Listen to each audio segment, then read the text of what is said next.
ಶ್ರೀಗುರುಭ್ಯೋ ನಮಃ. ಹರಿ ಓಂ. ವ್ಯಾಸಾಯ ಭವನಾಶಾಯ ಶ್ರೀಶಾಯ ಗುಣರಾಶಯೇ ಹೃದ್ಯಾಯ ಶುದ್ಧವಿದ್ಯಾಯ ಮಧ್ವಾಯ ಚ ನಮೋ ನಮಃ. ಅಭ್ರಮಂ ಭಂಗರಹಿತಂ ಅಜಡಂ ವಿಮಲಂ ಸದಾ ಆನಂದತೀರ್ಥಮತಲಂ ಭಜೆ ತಾಪತ್ರಯಾಪಹಂ. ಭವತ್ಯದನುಭಾವಾದಿಡಮೋ ಕೋಪಿ ವಾಗ್ಮಿ ಜಡಮತಿರಪಿ ಜಂತುರ್ಜಾಯತೆ ಪ್ರಾಜ್ಞಮೂಲಿಃ.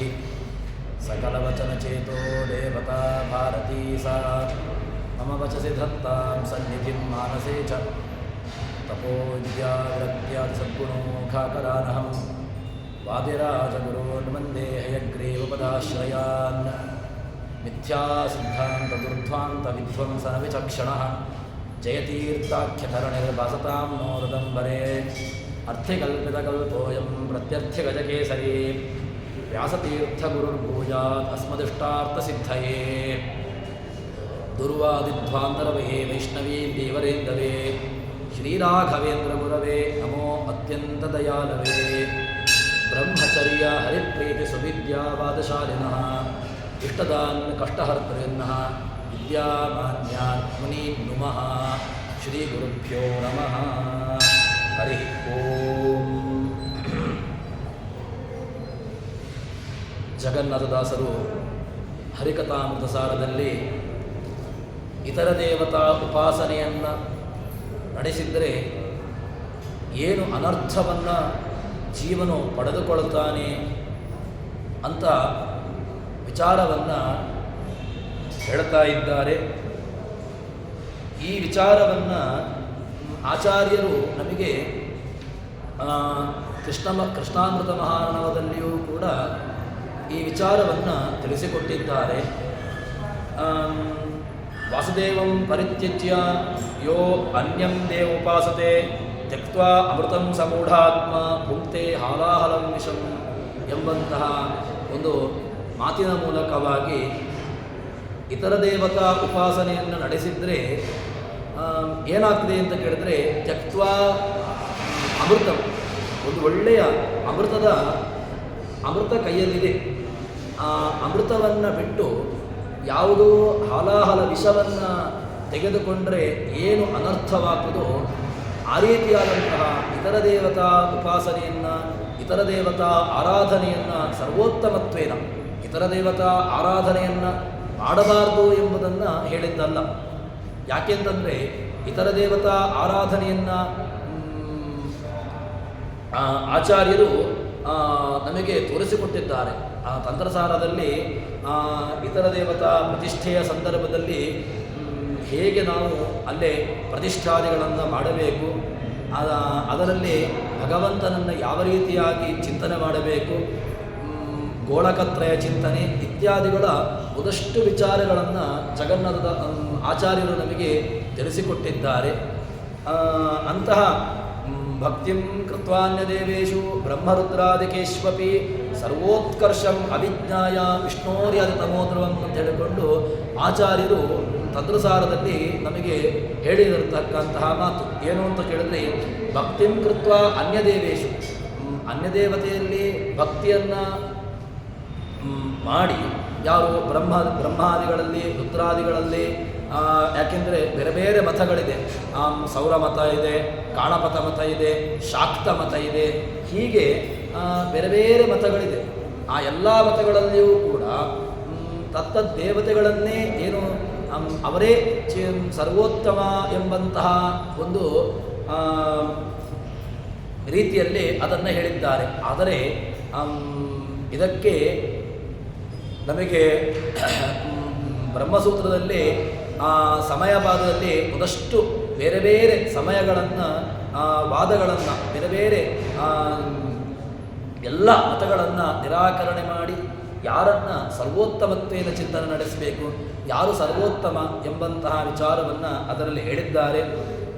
ಒಂದು ವೇಳೆ ಅನ್ಯದೇವತಾ ಉಪಾಸನೆಯನ್ನು ಸರ್ವೋತ್ತಮತ್ವೇನ ನಡೆಸಿದ ಅಂತ ಹೇಳಿದ್ರೆ ತಮೋಯಾತಿ ತಮೋಯಾತಿ, ಅವನು ನಿಶ್ಚಿತವಾಗಿಯೂ ಕೂಡ ತಮಸ್ಸನ್ನು ಹೊಂದುತ್ತಾನೆ ಎಂಬುದಾಗಿ ಹೇಳಿದ್ದಾರೆ. ಅದಕ್ಕೋಸ್ಕರ ಇತರ ದೇವತಾ ಆರಾಧನೆಯನ್ನು ಮಾಡುವಾಗ, ಇತರ ದೇವತಾ ಚಿಂತನೆಯನ್ನು ನಡೆಸುವಾಗ ತುಂಬ ಜಾಗರೂಕನಾಗಿ ತಾನು ಚಿಂತನೆಯನ್ನು ಮಾಡಬೇಕು ಎಂಬುದಾಗಿ ಹೇಳಿ, ಅದಾದ ಮೇಲೆ ಮುಂದೆ ಒಂದು ದೃಷ್ಟಾಂತದ ಮೂಲಕವಾಗಿ ನಾವು ದೇವರಲ್ಲಿ ಏನನ್ನ ಭಗವಂತನಲ್ಲಿ ಕೇಳಬೇಕು. ಯಾಕೆ ಅಂತ ಕೇಳಿದ್ರೆ, ಬೇಡದರೆ ಎನ್ನೊಡೆಯನ ಬೇಡುವೆನು ಅಂತ ಕೇಳಬೇಕು ಅಂತಾದರೆ ಕೇಳತಕ್ಕಂತಹ ವ್ಯಕ್ತಿ ಅದು ಹೇಗಿದ್ದಾನೆ ಅಂತ. ರಾಜನ ಬಳಿಗೆ ಹೋಗಿ ಏನನ್ನೋ ಮಹತ್ತರವಾದದನ್ನು ಕೇಳುವಂತಹದ್ದು ಯವನಲ್ಲಿ ಯಾವುದಿಲ್ಲ, ಅದನ್ನು ಕೇಳುವಂತಹದ್ದು ಉಚಿತ.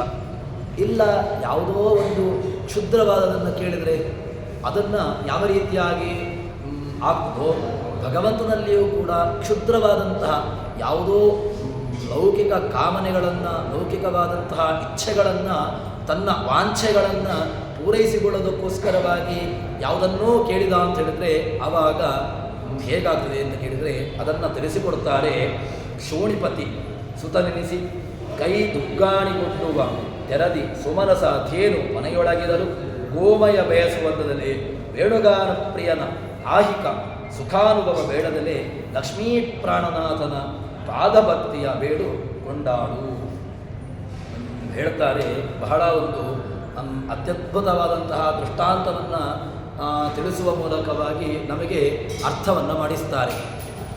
ಶೋಣಿಪತಿ ಇಡೀ ಏನು ರಾಜಕುಮಾರ, ಇಡೀ ಒಂದು ಸಾಮಂತ ರಾಜ್ಯ, ಏನೋ ಒಂದು ಪ್ರಾಂತ, ಅಂತಹ ಪ್ರಾಂತದಲ್ಲಿ ತಾನು ರಾಜ್ಯನಾಗಿದ್ದಾನೆ. ಆ ಸಾಮಂತ ರಾಜನಲ್ಲಿ ಶೋಣಿಪತ ಸುತನೆನಿಸಿ, ವಾಸ್ತವಿಕವಾಗಿ ಶೋಣಿಪತಿ ರಾಜ್ಯದ ಅಧಿಪತಿಯಾಗಿದ್ದಾನೆ. ರಾಜ್ಯದ ಅಧಿಪತಿಯಾಗಿರತಕ್ಕಂತಹ ಅವನ ಮಗ, ಅವನು ಯಾವುದೋ ಒಂದು ಯಾರನ್ನೋ ಒಬ್ಬನಲ್ಲಿ ಏನನ್ನೋ ಒಂದು ಕೇಳಿದ ಅಂತ ಹೇಳಿದರೆ ಯಾವ ರೀತಿಯಾಗಿ ಅನಿಸ್ಬಹುದು, ಅಥವಾ ಅದು ಯಾವ ರೀತಿಯಾಗಿ ಇರಬಹುದು. ಅದಕ್ಕೆ ಆ ರೀತಿಯಾಗಿ ಹೇಳ್ತಾರೆ, ಕ್ಷೋಣಿಪತಿ ಸುತನ್ನಿಸಿ ಕೈ ದುಗ್ಗಾಣಿಗೊಟ್ಟುವ ಯಾವುದೋ ಒಂದು ಪುಡಿಗಾಸಿಗೆ ಅಂತ ಹೇಳ್ತಾರಮ್ಮ. ರಾಜನ ಬಳಿಗೆ ಹೋಗಿದ್ದಾನೆ, ರಾಜನ ಬಳಿಯಲ್ಲಿ ಕೇಳಬೇಕು ಅಂತ ಹೋಗಿದ್ದು, ಆದರೆ ಕೇಳುವಂತಹ ಬರದಲ್ಲಿ 1,000ವನ್ನು ಕೇಳಬೇಕು ಅಂತ ಹೇಳುವಲ್ಲಿ ತಾನು 100 ರೂಪಾಯಿಯನ್ನು ಕೊಡು ಅಂತ ಹೇಳಿದರೆ ರಾಜನ ಬಳಿಗೆ ಹೋಗಿ ಯಾವ ರೀತಿಯಾಗಿ ಆಗಿದೆ. ಆ ರೀತಿಯಾಗಿ ಭಗವಂತನೇ ಸಿಕ್ಕಿದ್ದಾನೆ. ಭಗವಂತನನ್ನೇ ಕೇಳುವಂತಹ ಸಂದರ್ಭದಲ್ಲಿ, ಭಗವಂತನನ್ನೇ ಬೇಡಲಿಕ್ಕೆ ಆಗುವಂತಹ ಸಂದರ್ಭದಲ್ಲಿ ಯಾವುದೋ ಒಂದು ಪ್ರಯೋಜನಕ್ಕೆ ಬಾರದೇ ಇರತಕ್ಕಂತಹದ್ದನ್ನು ಕೇಳಿದಾಗ ಹೇಗಾಗಿದೆ ಹೇಳ್ತಾರೆ. ಕ್ಷೋಣಿಪತಿ ಸುತನೆನಿಸಿ ಕೈ ದುಗ್ಗಾಣಿಗೊಡ್ಡುವ ತೆರದಿ ಸುಮನಸ ಧೇನು. ಸುರ ಕಾಮಧೇನು ಹೇಳ್ತಾರಲ್ವ, ನಾವು ರಾಯರನ್ನು ಹೇಳ್ತೇವೆ.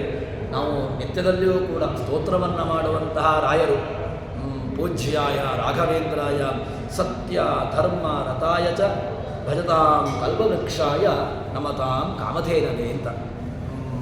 ಯಾರು ರಾಯರನ್ನು ಶರಣು ಹೊಂದುತ್ತಾರೆ, ಪೂರ್ತಿ ಶರಣಾಗತಿಯನ್ನು ಹೊಂದುತ್ತಾರೆ, ಅವರು ಏನಾಗಿದ್ದಾರೆ ರಾಯರು ಅಂತ ಕೇಳಿದ್ರೆ ಕಲ್ಪವೃಕ್ಷ.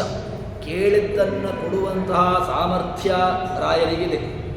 ಅಂತಹ ರಾಯರಲ್ಲಿ ಕಾಮಧೇನುವಾಗಿದ್ದಾರೆ. ಕಲ್ಪವೃಕ್ಷರು ಕಾಮಧೇನುಗಳು ಆಗಿರತಕ್ಕಂತಹ ರಾಯರಲ್ಲಿ ಯಾವುದೋ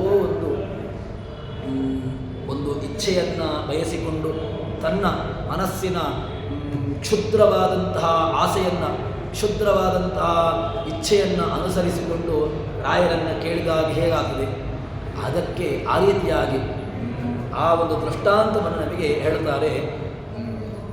ಕಾಮಧೇನು ಸ್ವಮನಸ ಕಾಮಧೇನು ಮನೆಯಲ್ಲಿರಲು, ವಾಸ್ತವಿಕವಾಗಿ ಬೇಡಿದ್ದನ್ನು ಕೇಳಿದ್ದನ್ನು ಕೊಡುವಂತಹ ಸಾಮರ್ಥ್ಯವುಳ್ಳಂತಹ ಧೇನು ಮನೆಯಲ್ಲಿದೆ.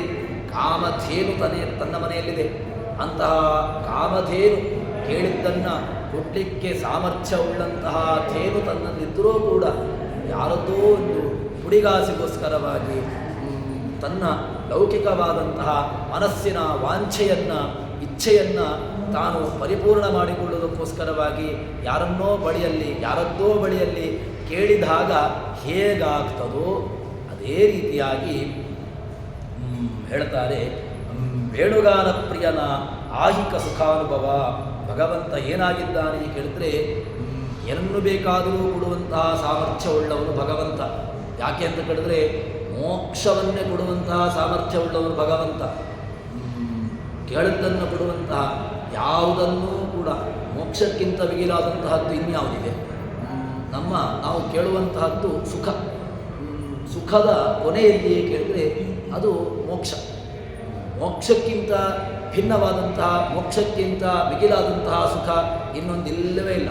ಹಾಗಿದ್ದರೆ ಕೇಳಬೇಕು ಅಂತ ಅಂದರೆ ಭಗವಂತನಲ್ಲಿ, ಮೋಕ್ಷದನ್ನೇ ಕೊಡುವಂತಹ ಸಾಮರ್ಥ್ಯವುಳ್ಳಂತಹ ಭಗವಂತನಲ್ಲಿ ಯಾವುದೋ ಪ್ರಯೋಜನಕ್ಕೆ ಬಾರದಿರುವಂತಹ ಯಕ್ಕಶ್ಚಿತ್ ಲೌಕಿಕ ಆಸೆಗಳನ್ನು ಬಯಸಿದರೆ ಹೇಗಾಗ್ತದೆ? ಆ ರೀತಿಯಾಗಿ ಆಗ್ತದೆ ಅಂತ ಹೇಳ್ತಾರೆ. ವೇಣುಗಾನ ಪ್ರಿಯನ ಆಹಿಕ ಸುಖಾನುಭವ, ನಮ್ಮ ಐಹಿಕವಾದಂತಹ ಸುಖದ ಅನುಭವವನ್ನು ಅದನ್ನು ಕೇಳಬೇಕು ಅಂತ ಕೇಳಿದ್ರೆ ದೈಹಿಕವಾದಂತಹ ಸುಖವನ್ನು ಬಯಸಿಕೊಂಡು ತಾನು ಭಗವಂತನಲ್ಲಿ ನನಗೆ ಮನೆ ಬೇಕು, ಹೆಂಡತಿ ಬೇಕು, ಮಕ್ಕಳು ಬೇಕು, ಈ ರೀತಿಯಾದಂತಹ ವಿಚಾರವನ್ನು ಅನುಸರಿಸಿಕೊಂಡು ಭಗವಂತನಲ್ಲಿ ಕೇಳಿದಾಗ ಹೇಗಾಗ್ತದೆ? ಆ ರೀತಿಯಾಗಿ ಆಗಿಬಿಡ್ತದೆ. ಅದಕ್ಕೋಸ್ಕರ ವೇಣುಗಾನುಪ್ರಿಯನ ಆಹಿಕ ಸುಖಾನುಭವ, ದೈಹಿಕವಾದಂತಹ ದೇಹಕ್ಕೆ ಸಂಬಂಧವಾದಂತಹ ಸುಖದಲ್ಲಿಯೇ ನನ್ನ ಪರಮ ಸುಖ, ಇದೇ ಎಂಡ್, ಇದಕ್ಕಿಂತ ಭಿನ್ನವಾದದ್ದು ಇನ್ಯಾವುದೂ ಇಲ್ಲ ಅಂತ ಹೇಳಿಕೊಂಡು ಅದರಲ್ಲೇ ಮುಗಿದು ಬಿಟ್ಟರೆ ಅದು ವಾಸ್ತವಿಕವಾದಂತಹದ್ದಲ್ಲ. ನೀನು ಕೇಳಬೇಕಾದಂತಹದ್ದು ಯಾವುದು ಕೇಳಿದರೆ ಭಗವಂತ ಏನನ್ನು ಬೇಕಾದರೂ ಕೊಡಲಿಕ್ಕೆ ಸಾಮರ್ಥ್ಯವುಳ್ಳವನು. ರಾಯರನ್ನೇ ನಾವು ಪ್ರಾರ್ಥನೆ ಮಾಡ್ತೇವೆ, ರಾಯರನ್ನು ಚಿಂತನೆ ಮಾಡುತ್ತೇವೆ. ರಾಯರು ಏನು ಬೇಕಾದರೂ ಕೊಡುವಂತಹ ಸಾಮರ್ಥ್ಯವುಳ್ಳಂತಹ ರಾಯರಿಗೆ ನಾವು ಮನೆ ಇಲ್ಲ, ಮಡದಿ ಇಲ್ಲ, ಹೆಂಡತಿ ಮಕ್ಕಳಿಲ್ಲ ಹೇಳಿಕೊಂಡು ಅದಕ್ಕೋಸ್ಕರವಾಗಿ ಒಂದಷ್ಟು ಏನೋ ಮಾಡಿಕೊಂಡು ಕೂತ್ಕೊಂಡ್ರೆ ಹೇಗಾಗ್ತದೆ? ಭಗವಂತನ ಬಗ್ಗೆ, ಭಗವಂತನನ್ನು ಕೊಡುವಂತಹ ಶಾಸ್ತ್ರಗಳನ್ನು ರಚನೆ ಮಾಡಿ ಭಗವಂತನನ್ನು ಸೇರಲಿಕ್ಕೆ ಬೇಕಾಗಿರತಕ್ಕಂತಹ ಮಾರ್ಗವನ್ನು, ಪರಿಮಳಾದಿ ಗ್ರಂಥಗಳನ್ನು ನಮಗೆ ತೋರಿಸಿಕೊಟ್ಟು, ನಮಗೆ ರಚನೆ ಮಾಡಿಕೊಟ್ಟು, ನಮಗೆ ಒಳ್ಳೆಯ ಸನ್ಮಾರ್ಗವನ್ನು ತೋರಿಸಿರತಕ್ಕಂತಹ ರಾಯರಲ್ಲಿ ಯಾವುದೋ ಒಂದು ಕೇಳಿದಾಗ ಹೇಗಾಗ್ತದೆ? ಅದಕ್ಕೋಸ್ಕರ ಆ ರೀತಿಯಾಗಿ ನಾವು ಮಾಡಬಾರದು. ಭಗವಂತನಲ್ಲಿ ಕೇಳಬೇಕು ಅಂತಾದರೆ ಅವನ ಪಾದಭಕ್ತಿ, ನೇರವಾಗಿ ಅವನನ್ನು ಪ್ರಾಣನಾಥನ, ಲಕ್ಷ್ಮೀ ಪ್ರಾಣನಾಥ ಭಗವಂತನಿಗೆ ಹೆಸರೇನು ಕೇಳಿದ್ರೆ ಶ್ರೀ ಪ್ರಾಣನಾಥಾಯ ನಮಸ್ಕರೋಮಿ ಅಂತ ಹೇಳಿಕೊಂಡು ಸುಮಧ್ವಜಯದಲ್ಲಿ ಹೇಳ್ತಾರೆ. ಶ್ರೀ ಪ್ರಾಣನಾಥಾಯ ನಮಸ್ಕರೋಮಿ, ಲಕ್ಷ್ಮೀ ಪ್ರಾಣನಾಥ, ಲಕ್ಷ್ಮಿಗೆ ಅಧಿಪತಿಯಾಗಿರತಕ್ಕಂಥವನು ಭಗವಂತ. ಅಂತಹ ಲಕ್ಷ್ಮೀಪತಿಯಾಗಿರತಕ್ಕಂತಹ ಭಗವಂತನಲ್ಲಿ ಯಾವುದೋ ಒಂದು ಯಕ್ಕಶ್ಚಿತ್ ಕ್ಷುದ್ರೋಪದ್ರವವಾದಂತಹ ಬೇಡಿಕೆಗಳನ್ನು ಅನುಸರಿಸಿಕೊಂಡು ಕೇಳಿದರೆ ಪ್ರಯೋಜನಕ್ಕೆ ಇಲ್ಲವೇ ಇಲ್ಲ. ಅದರಿಂದ ಪಾದಭಕ್ತಿಯ ಬೇಡು. ನೀನು ದೇವರಲ್ಲಿ ಕೇಳ್ತಿ ಅಂತಾದರೆ ಅವನ ಭಕ್ತಿ ನಿರ್ವ್ಯಾಜ ನಿಶ್ಚಲ ಸದ್ಗುಣ ಗಣ ಬೃಹತಿ. ಪ್ರಾಣದೇವರಲ್ಲಿ ನಾವು ಪ್ರಾರ್ಥನೆಯನ್ನು ಮಾಡ್ತೇವೆ. ನಿರ್ವ್ಯಾಜ ನಿಶ್ಚಲ ಸದ್ಗುಣ ಗಣ ಬೃಹತಿ ಶಾಶ್ವತೇ ಆಶುದೇವ. ಹೇ ಆಶುದೇವ, ಪ್ರಾಣದೇವರೇ, ನನಗೆ ಯಾವುದು ಬೇಕು ಅಂತ ಕೇಳಿದ್ರೆ ನಿರ್ವ್ಯಾಜ, ಯಾವುದೇ ವ್ಯಾಜ, ಯಾವುದೇ ಒಂದು ಬೇಡಿಕೆಯನ್ನಿಲ್ಲ. ಮತ್ತು ನಿರ್ವ್ಯಾಜ ನಿಶ್ಚಲ, ಅದು ನಿಶ್ಚಲವಾದಂತಹದ್ದು, ಅದು ದೃಢವಾಗಿರುವಂತಹದ್ದಾಗಬೇಕು. ನಿರ್ವ್ಯಾಜ ನಿಶ್ಚಲ ಸದ್ಗುಣಗಣ ಬೃಹತಿ, ಒಳ್ಳೆಯ ಗುಣಗಳು, ಅಂತಹ ಸದ್ಗುಣಗಳ ಭಕ್ತಿಯನ್ನು ನಾವು ದೇವರಲ್ಲಿ ಕೇಳಬೇಕು. ಸದ್ಗುಣಗಣ ಬೃಹತಿ ಶಾಶ್ವತಿ ನಾಶುದೇವ, ಅಂತಹ ಶಾಶ್ವತವಾದಂತಹ ಸ್ಥಿರವಾದಂತಹ ಭಕ್ತಿಯನ್ನು ಅವನಲ್ಲಿ ಕೇಳಬೇಕು ಅಂತ ಹೇಳ್ತಾರೆ. ಹಾಗಿದ್ದರೆ ಭಗವಂತ ನಮಗೆ ಕೇವಲ ಇಷ್ಟಕ್ಕೆ ಮಾತ್ರನೋ ಅಂತ ಕೇಳಿದರೆ ಅಷ್ಟನ್ನು ಮಾತ್ರ ಕೇಳುವಲ್ಲಿ ನಮ್ಮ ಜೀವನದ ಸಾರ್ಥಕ್ಯವನ್ನು ಕಂಡುಕೊಳ್ಳಬಾರದು. ಭಗವಂತ ಏನನ್ನು ಬೇಕಾದರೂ ಕೊಡುವಂತಹ ಸಾಮರ್ಥ್ಯವುಳ್ಳಂತಹ ಭಗವಂತ ನಮ್ಮ ಲೌಕಿಕವಾದಂತಹ ಇಚ್ಛೆಯಲ್ಲಿ ಪರಿಪೂರ್ಣ ಅದಲ್ಲ. ಹಾಗಿದ್ದರೆ ಪಾದಭಕ್ತಿಯ ಅವನಲ್ಲಿ ಕೇಳ್ತಿ ಅಂತಾದರೆ ಅವನಲ್ಲಿರತಕ್ಕಂತಹ ನೇರವಾದಂತಹ ಪಾದದ ಭಕ್ತಿ, ಅವನಲ್ಲಿರತಕ್ಕಂತಹ ಭಕ್ತಿಯನ್ನು ಕೇಳಬೇಕು. ಅದೆಲ್ಲ ಕೇಳಬೇಕು, ಗೊತ್ತಾಗಬೇಕು ಅಂತ ಹೇಳಿದರೆ ಭಗವಂತ ಏನನ್ನು ಬೇಕಾದರೂ ಕೊಡುವಂತಹ ಸಾಮರ್ಥ್ಯವುಳ್ಳಂತಹ ಬೇಕು. ಕೇವಲ ಭಗವಂತನಲ್ಲಿ ನಾವು ಅಷ್ಟು ಎತ್ತರದ ಸ್ಥಾನವನ್ನು ಇನ್ನೂ ಹೊಂದಿಲ್ಲ. ಭಗವಂತನಲ್ಲಿ ಸಣ್ಣ ಸಣ್ಣವಾದಂತಹ ಇಚ್ಛೆಗಳನ್ನು ಅನುಸರಿಸಿಕೊಂಡು ಸಣ್ಣದಾದಂತಹ ಇಚ್ಛೆಗಳನ್ನು ಕೇಳುವ ಮೂಲಕವಾಗಿ ದೊಡ್ಡದಾದಂತಹ ಭಕ್ತಿಯನ್ನು ಮಾಡುವಂತಹದ್ದು. ಯಾಕೆ ಅಂತ ಹೇಳಿದರೆ ನಮಗೆ ನೇರವಾಗಿ ಅಷ್ಟು ಎತ್ತರದ ಚಿಂತನೆ ಬರೋದಿಲ್ಲ. ನಮಗೆ ಭಗವಂತನಲ್ಲಿ ಭಕ್ತಿ ಬರಬೇಕು ಅಂತಾದರೆ ಅಷ್ಟು ಸುಲಭದಲ್ಲಿ ಸಾಧ್ಯ ಇಲ್ಲ.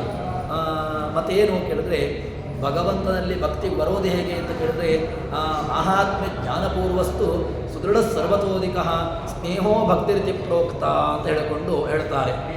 ಭಗವಂತನಲ್ಲಿ ಭಕ್ತಿ ಬರಬೇಕು, ಭಗವಂತನನ್ನು ಭಕ್ತಿ ಮಾಡಬೇಕು ಅಂತ ಹೇಳಿದ್ರೆ ಮಹಾತ್ಮ್ಯ ಜ್ಞಾನ, ಭಗವಂತನ ಮಹತ್ವ ಜ್ಞಾನ ಗೊತ್ತಾಗಬೇಕು. ಭಗವಂತ ಯಾಕೆ ದೊಡ್ಡವನು, ಭಗವಂತನಲ್ಲಿರತಕ್ಕಂತಹ ದೊಡ್ಡತನದ ಜ್ಞಾನ. ವಿಶ್ವಸ್ಥಿತಿ ಅಂತ ಹೇಳಿಕೊಂಡು ಈ ಜಗತ್ತಿನ ಜನ್ಮಾದ್ಯಸ್ಯತಃ ಈ ಜಗತ್ತಿಗೆ ಜನ್ಮಾದಿಗಳನ್ನು ಕೊಟ್ಟು ಇಡೀ ಜಗತ್ತಿನ ಜಗಜ್ಜನ್ಮಸ್ಥೇವ ಪ್ರಲಯ ರಚನಾಶೀಲ ವಿಷಯ ಅಂತ ಹೇಳಿಕೊಂಡು ಅವನನ್ನು ಹೇಳ್ತಾರೋ ನಮೋ ಶೇಷಾಮ್ನಾಯ ಅಂತ ಹೇಳಿಕೊಂಡು ಅಂತಹ ಜಗತ್ತಿಗೆ ಜನ್ಮಾದಿಗಳನ್ನು ಕೊಟ್ಟು ಅದನ್ನು ಪಾಲನೆ ಮಾಡುವಂತಹ ಅತ್ಯಂತ ಎತ್ತರವಾದಂತಹ ಸ್ಥಾನ ಅದು ಭಗವಂತನದ್ದು. ಅಂತಹ ಭಗವಂತನಲ್ಲಿ ಕೇಳಬೇಕು ಅಂತಾದರೂ ಕೂಡ ಅತ್ಯಂತ ಉಚಿತವಾದದನ್ನೇ ಕೇಳುವಂತಹದ್ದು ಉಚಿತ. ಅದಕ್ಕೋಸ್ಕರವಾಗಿ ಭಗವಂತನಲ್ಲಿ ಕೇಳುವಾಗ ಒಳ್ಳೆಯ ಉತ್ಕೃಷ್ಟತಮವಾದಂತಹ ಒಳ್ಳೆಯ ಒಂದು ದೃಷ್ಟಾಂತವನ್ನು ತಮಾಷೆಯನ್ನಾಗಿ ಹೇಳ್ತಾರೆ. ಮನೆಯಲ್ಲಿ ಕಾಮಧೇನು ಇದೆ. ಕಾಮಧೇನುವನ್ನು ಸಾಕಿದ್ದು ಯಾಕೆ ಅಂತ ಕೇಳಿದ್ರೆ ಮನೆಯ ಶುದ್ಧೀಕರಣವನ್ನು ಮಾಡುವುದಕ್ಕೋಸ್ಕರ ಗೋಮಯ ಇಟ್ಟುಕೊಂಡ್ರೆ ಗೋಮಯ ಬೇಕು. ಗೋಮಯ ಗೋಮೂತ್ರ ಕ್ಷೀರಾದಿಗಳು ಬೇಕು. ಅದಕ್ಕೋಸ್ಕರವಾಗಿ ಕಾಮಧೇನುವನ್ನು ಇಟ್ಟುಕೊಂಡಿದ್ದೇನೆ ಅಂತ ಹೇಳಿದ್ರೆ ಹೇಗೆ ಮೂರ್ಖತನವಾಗ್ತದೋ. ಯಾಕೆ ಕೇವಲ ಏನು ಬೇಕಾದರೂ ಕೊಡುವಂಥ ಸಾಮರ್ಥ್ಯವುಳ್ಳಂತಹ ಕಾಮಧೇನು ಮನೆಯಲ್ಲಿದೆ. ಆ ಕಾಮಧೇನು ಸಾಕಿದ್ದು ಯಾಕೆ ಅಂತ ಕೇಳಿದರೆ ಮನೆಯಲ್ಲಿ ಗೋಮೂತ್ರ ಗೋಮಯ ಅದೇ ರೀತಿಯಾಗಿ ಕ್ಷೀರ ಇತ್ಯಾದಿಗಳು ಬೇಕು. ಅದಕ್ಕೋಸ್ಕರವಾಗಿ ಗೋಮಯಾದಿಗಳನ್ನು ಪೂರಣೆ ಮಾಡುವುದಕ್ಕೋಸ್ಕರವಾಗಿ ನಮಗೆ ದನವನ್ನು ಸಾಕಿದ್ದೇನೆ, ಕಾಮಧೇನುವನ್ನು ಸಾಕಿದ್ದೇನೆ ಅಂತ ಹೇಳಿದರೆ ಹೇಗೆ ಮೂರ್ಖತನದ ಮಾತು ಆಗ್ತದೋ ಹಾಗಿದ್ದರೆ ಭಗವಂತನಲ್ಲಿ ಹೇಳಬೇಕು. ಭಗವಂತ ಕೊಡುತ್ತಾನೆ ಅಂತ ಹೇಳಿದರೆ ಏನು ಬೇಕಾದರೂ ಕೊಡುವಂತಹ ಸಾಮರ್ಥ್ಯವುಳ್ಳಂತಹ ಭಗವಂತನಲ್ಲಿ ಯಕ್ಕಸ್ಥಿತ ಯಾವುದೇ ಒಂದು ಪ್ರಯೋಜನಕ್ಕೆ ಬಾರದೇ ಇರತಕ್ಕಂತಹ ಕ್ಷುದ್ರೋಪದ್ರವವಾದಂತಹ ಲೌಕಿಕ ಬೇಡಿಕೆಗಳನ್ನು ಕ್ಷುಲ್ಲಕ ಬಯಕೆಗಳನ್ನು ಈಡೇರಿಸುವುದಕ್ಕೋಸ್ಕರವಾಗಿ ದೇವರ ಬಳಿಯಲ್ಲಿ ಹೋಗಿ ಕೇಳಿದಾಗ ಹೇಗೆ ಮೂರ್ಖತನ ತನಿಸಿಕೊಳ್ಳುತ್ತೋ ಆ ರೀತಿಯಾಗಿ ಆಗಬಾರದು. ಅದಕ್ಕೋಸ್ಕರವಾಗಿ ನೀನು ದೇವರಲ್ಲಿ ಪ್ರಾರ್ಥನೆ ಮಾಡುವಾಗ ಭಗವಂತ ಏನನ್ನು ಬೇಕಾದರೂ ಕೊಡುವಂತಹ ಸಾಮರ್ಥ್ಯವುಳ್ಳವನು ಭಗವಂತ. ಅವನಲ್ಲಿ ನೀನು ರಾಜನ ಬಳಿಗೆ ಹೋಗಿ 100 ರೂಪಾಯಿ ಕೊಡಿ ಅಂತ ಹೇಳಿದಾಗ ಯಾವ ರೀತಿಯಾಗಿ ಆಗ್ತದೋ ಆ ರೀತಿಯಾಗಿ ಆಗಬಾರದು. ಭಗವಂತ ಮೋಕ್ಷವನ್ನೇ ಕೊಡುವಂತಹ ಸಾಮರ್ಥ್ಯವುಳ್ಳಂತಹ ಭಗವಂತ ಅವನಲ್ಲಿ ಯಾವುದೋ ಪ್ರಯೋಜನಕ್ಕೆ ಬಾರದೇ ಇರತಕ್ಕಂತಹದ್ದನ್ನು ಕೇಳುವಂತಹದ್ದು ಎಷ್ಟು ಸಮಂಜಸ ಅಂತ ಹೇಳಿಕೊಂಡು ಈ ರೀತಿಯಾಗಿ ನಮಗೆ ಹೇಳ್ತಾರೆ. ಅದಕ್ಕೋಸ್ಕರವಾಗಿ ಭಗವಂತನನ್ನು ಆರಾಧನೆ ಮಾಡುವಾಗ, ಭಗವಂತನನ್ನು ಚಿಂತನೆ ನಡೆಸುವಾಗ ತುಂಬ ಎಚ್ಚರಿಕೆಯಿಂದ, ತುಂಬ ಅತ್ಯದ್ಭುತವಾದಂತಹ ಎಚ್ಚರಿಕೆಯಲ್ಲಿ ನಾನು ಭಗವದ್ ಆರಾಧನೆ ನಡೆಸಬೇಕು ಎಂಬುದಾಗಿ ಹೇಳ್ತಾರೆ. ಹೀಗೆ ನಾವು ನಾಯಂ ದೇಹೋ ದೇಹಭಾಜಾಮೃತೋ ನಿರ್ಲೋಕೆ ತಸ್ತಾನ್ ಕಾಮಾನ್ ಅರ್ಹತಿ ವಿಡ್ಭುಜಾಂಗಿ. ಇದು ನಾಯಂ ದೇಹೋ ದೇಹಭಾಜಾಂ, ಯಾವುದೋ ಒಂದು ಕ್ಷುದ್ರೋಪದ್ರವವಾದಂತಹ ದೇಹದಲ್ಲಿ ನಮಗೆ ಇದಕ್ಕೋಸ್ಕರ ದೇವರನ್ನು ಆರಾಧನೆ ಮಾಡುವಂತಹದ್ದಾಗಲಿ ಅಥವಾ ದೇವತಾ ಚಿಂತನೆಯನ್ನು ನಡೆಸುವಂತಹದ್ದು ಯಾವತ್ತಿಗೂ ಕೂಡ ಶ್ರೇಯಸ್ಕರ ತರಿಸಿಕೊಳ್ಳೋದಿಲ್ಲ ಎಂಬುದಾಗಿ ನಮಗೆ ಹೇಳ್ತಾರೆ. ಅದಕ್ಕೋಸ್ಕರ ದೇವತಾ ಆರಾಧನೆ, ದೇವತಾ ಚಿಂತನೆ ಎಷ್ಟು ಜಾಗರೂಕವಾಗಿ ಮಾಡಬೇಕು. ಪ್ರಾಣದೇವರ ಆರಾಧನೆ, ಅದೇ ರೀತಿಯಾಗಿ ಇತರ ದೇವತಾ ಆರಾಧನೆ ನಮಗೆ ದೊಡ್ಡದಾದಂತಹ ಒಂದು ಚಿಂತನೆಯನ್ನು ಕೊಟ್ಟಿರತಕ್ಕಂತಹ ಆಚಾರ್ಯ ಮಧ್ವರು ಅಂತರ್ಯಾಮಿತಯಾಧ್ಯಯ ಸರ್ವದೇವೇಶು ಸರ್ವದಾ ಅಂತ ಹೇಳಿಕೊಂಡು ಅಂತರ್ಯಾಮಿತಯಾಧ್ಯಯ ಭಗವಂತ ಅಂತರ್ಯಾಮಿತಯ ಎಲ್ಲ ದೇವತೆಗಳಲ್ಲಿಯೂ ಕೂಡ ಭಗವಂತ ಇದ್ದಾನೆ. ಅವನ ಅಂತರ್ಯಾಮಿತ್ವದ ಚಿಂತನೆಯನ್ನು ನಡೆಸಿಕೊಂಡು ಅಂತರ್ಯಾಮಿಯಾಗಿ ಭಗವಂತ ಇದ್ದಾನೆ. ಅಂತಹ ಅಂತರ್ಯಾಮಿಯಾಗಿ ಭಗವಂತನ ಚಿಂತನೆಯನ್ನು ಸರಿಯಾಗಿ ಅರ್ಥ ಮಾಡಿಕೊಂಡು, ಯಾಕೆ ಅಂತ ಕೇಳಿದರೆ ಹೇಗೇಗೋ ಆರಾಧನೆಯನ್ನು ಮಾಡುವಂತಹದ್ದು, ಹೇಗೇಗೋ ಚಿಂತನೆ ನಡೆಸುವಂತಹದ್ದು ಇದು ಶ್ರೇಯಸ್ಸಿಗೆ ಕಾರಣ ಆಗೋದಿಲ್ಲ. ಹಾಗಿದ್ದರೆ ಶ್ರೇಯಸ್ಸು ಬೇಕು, ಭಗವಂತನನ್ನು ಆರಾಧನೆ ಮಾಡುವ ಮೂಲಕವಾಗಿ ತಾನು ಶ್ರೇಯಸ್ಸಿಗೆ ಪಾತ್ರನಾಗಬೇಕು ಅಂತ ಹೇಳಿದರೆ ಭಗವಂತನನ್ನು ಯಥಾರ್ಥವಾಗಿ ಸರಿಯಾದಂತಹ ರೀತಿಯಲ್ಲಿ ಅವನನ್ನು ಚಿಂತನೆ ನಡೆಸಬೇಕು ಎಂಬಂತಹ ಒಂದು ದೊಡ್ಡದಾದಂತಹ ಹಿನ್ನೆಲೆಯಲ್ಲಿ ದೇವತಾ ಆರಾಧನೆಯನ್ನು ನಡೆಸಬೇಕು ಎಂಬುದಾಗಿ ನಮಗೆ ತೋರಿಸಿಕೊಟ್ಟಿರತಕ್ಕಂತಹದ್ದು. ಈ ವಿಚಾರಗಳು ಬೇರೆ ಬೇರೆ ಪುರಾಣಗಳಲ್ಲಿಯೂ ಬಂದಿದೆ. ಅದೇ ರೀತಿಯಾಗಿ ಭಗವಂತನನ್ನು ಉಪಾಸನೆ ಮಾಡುವಂತಹ ವಿಚಾರಗಳು ಬೇರೆ ಬೇರೆ ಕಡೆಗಳಲ್ಲಿ ಬಂದಿದೆ. ಅಂತಹ ಭಗವದ್ ಆರಾಧನೆಯನ್ನು ಮಾಡುವಾಗ ತುಂಬ ಜಾಗರೂಕತೆಯಿಂದ ಅದೇ ರೀತಿಯಾಗಿ ಮಾಡಬೇಕು ಎಂಬಂತಹ ಒಂದು ದೊಡ್ಡದಾದಂತಹ ಚಿಂತನೆಯನ್ನು ನಮಗೆ ದಾಸರು ಕೊಟ್ಟಿರತಕ್ಕಂತಹದ್ದು. ಆ ರೀತಿಯಾದಂತಹ ಚಿಂತನೆಯಲ್ಲಿ ನಾವು ನಡೆಯುವಂತಾಗಬೇಕು. ಯಾಕೆ ಅಂತ ಕೇಳಿದ್ರೆ ಇತರ ದೇವತಾ ಆರಾಧನೆಯನ್ನು ಮಾಡುವಂತಹದ್ದನ್ನು ತಪ್ಪು ಅಂತ ಹೇಳಿದ್ದಲ್ಲ. ಯಾಕೆ ಇತರ ದೇವತಾ ಆರಾಧನೆಯನ್ನು ಮಾಡುವಂತಹದ್ದು ಹೇಗೆ ಅಂತ ಅಂತರ್ಯಾಮಿತ್ವವನ್ನು ಸರಿಯಾಗಿ ಮನಸ್ಸಲ್ಲಿಟ್ಟುಕೊಂಡು ತಾನು ದೇವತಾ ಆರಾಧನೆಯನ್ನು ನಡೆಸಬೇಕು ಎಂಬಂತಹ ಒಂದು ಹಿನ್ನೆಲೆಯನ್ನು ನಮಗೆ ದಾಸರು ಕೊಟ್ಟಿರತಕ್ಕಂತಹದ್ದು. ಆ ಹಿನ್ನೆಲೆಯಲ್ಲಿ ನಮ್ಮ ಚಿಂತನೆ ನಡೆಯುವಂತಾಗಲಿ, ಆ ರೀತಿಯಾದಂತಹ ಹಿನ್ನೆಲೆಯಲ್ಲಿ ನಮ್ಮ ಆರಾಧನೆಗಳು ನಡೆಯಲಿ ಎಂಬಲ್ಲಿ ಹರಿಪ್ರಿಯತಾ ಶ್ರೀಕೃಷ್ಣಾರ್ಪಿತಮಸ್ತು. ಯಸ್ಸರ್ವಣ ಸಂಪೂರ್ಣ ಸರ್ವದೋಷ ವಿವರ್ಜಿತ ಪ್ರಿಯತಾಂ ಪ್ರಿತೇವಾಲಂ ವಿಷ್ಣುರ್ಮೇ ಪರಮಸ್ವೃತ್. ಶ್ರೀಕೃಷ್ಣಾರ್ಪಿತಮಸ್ತು.